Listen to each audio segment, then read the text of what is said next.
Terhormat Bapak-Bapak, Ibu-Ibu, salam Pancasila. Bapak-bapak, Ibu-Ibu yang melihat video saya ini, tolong jangan lupa subscribe, like, dan di-share. Sifatnya gratis. Pada hari Senin, tanggal 21 Februari tahun 2022 ini, saya akan mengomentari Nur Hayati melaporkan korupsi kepala desanya, malah dia jadi tersangka sama polisi Cirebon.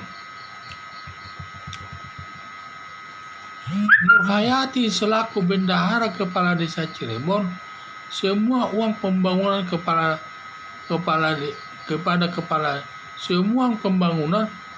kepala desa diberikan dan dilaksanakan sesuai tujuan pemberian uang tersebut.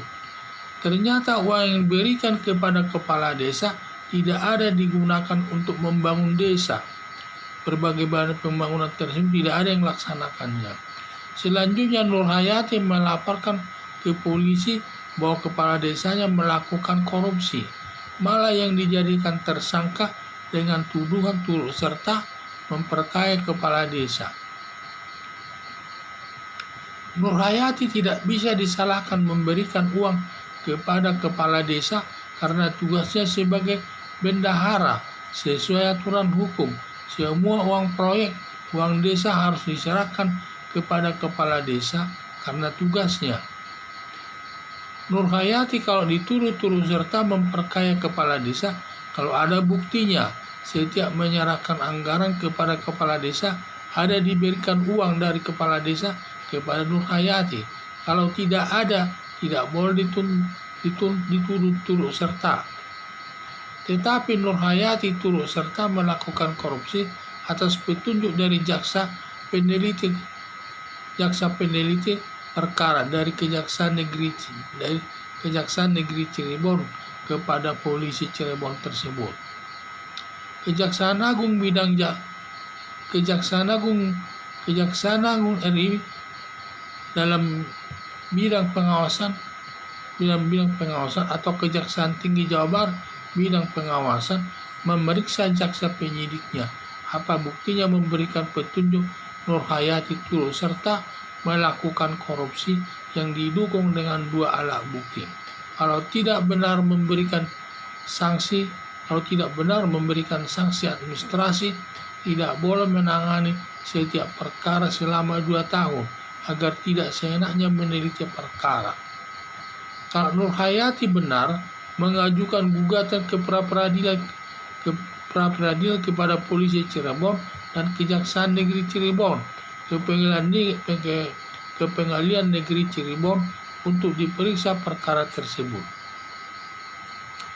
Bila Nur Hayati di pihak yang benar, hakim pra-peradilan akan menjatuhkan putusannya, yaitu memerintahkan polisi mencabut surat perintah penyidikan atas nama Nur Hayati dalam arti bebas.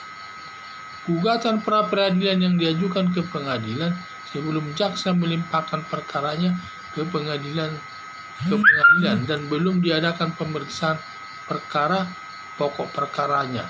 Karena kalau sudah sempat perkara pokoknya diperiksa di pengadilan, Nur Hayati tidak bisa lagi mengajukan pra-peradilan ke polisi dan jaksa. Harapan saya agar penegak hukum melepaskan Nur Hayati bila tidak didukung minimal 2 alat buktinya. Itulah yang saya lihat di sini, di mana Nur Hayati ini adalah seorang bendahara. Di dalam bendahara ini dia kelihatannya sudah jujur itu. Dan semua uang-uang proyek dan uang yang lainnya diserahkan kepada kepala desa. Dan setiap uang yang diserahkan kepala desa tersebut tidak ada digunakan oleh kepala desa untuk melakukan pembangunan.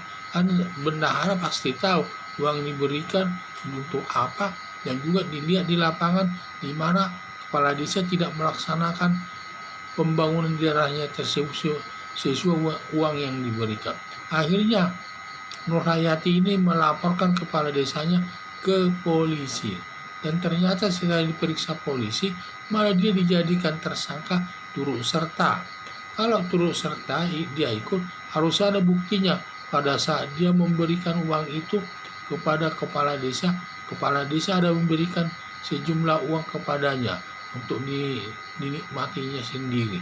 Nah, ini kalau tidak ada itu, ya tentu tidak bisa disalahkan Nur Hayati. Tidak ada unsur kesalahannya. Jadi kalau saya lihat,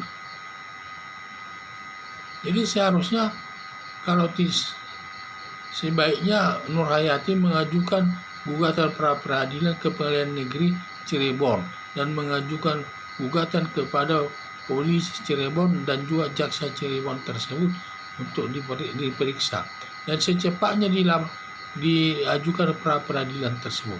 Karena kalau nanti perkara pokoknya sudah diperiksa hakim, di mana Nur Hayati tidak bisa lagi mengajukan gugatan pra peradilan ke polisi dan ke jaksa tersebut.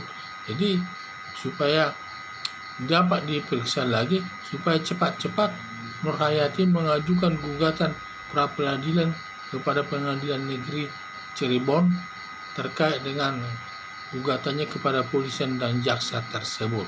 Nah, itu. Jadi harapan saya agar penegak hukum melepaskan Nur Hayati bila tidak didukung minimal 2 alat buktinya. Sekian dan terima kasih.